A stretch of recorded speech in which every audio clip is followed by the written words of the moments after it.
রাজধানীর মহাখালীর কড়াইল বস্তির নারীদের মাঝে আগামীকাল বিতরণ হতে যাচ্ছে ফ্যামিলি কার্ড। টিএনটি মাঠে এই কার্ডের পাইলট প্রকল্প উদ্বোধন করবেন প্রধানমন্ত্রী তারেক রহমান। সচিবালয়ে এক ব্রিফিংয়ে এমন তথ্য জানান অর্থ ও সমাজ কল্যাণ মন্ত্রী। বলেন, প্রাথমিকভাবে বরাদ্দ রাখা হয়েছে ৩৮ কোটি টাকা। কার্ডের বিপরীতে অর্থ প্রদান করা হবে মোবাইল ব্যাংকিংয়ে কিংবা ব্যাংক অ্যাকাউন্টে।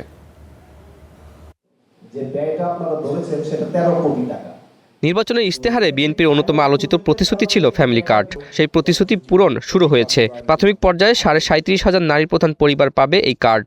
মঙ্গলবার রাজধানীর কড়াইল বস্তির নারীদেরকে এই কার্ড বিতরণের মাধ্যমে পাইলট প্রকল্পের উদ্বোধন হবে। সোমবার সচিবালয়ে সাংবাদিকদের একথা জানান অর্থ ও সমাজ কল্যাণ মন্ত্রী।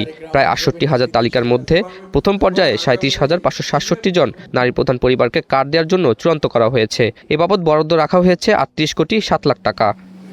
আগামীকাল 10ই মার্চ মাননীয় প্রধানমন্ত্রী ইনশাআল্লাহ এটির শুভ উদ্বোধন ঘোষণা করবেন এবং কার্ড ফিজিক্যালি উনি বিতরণ করবেন।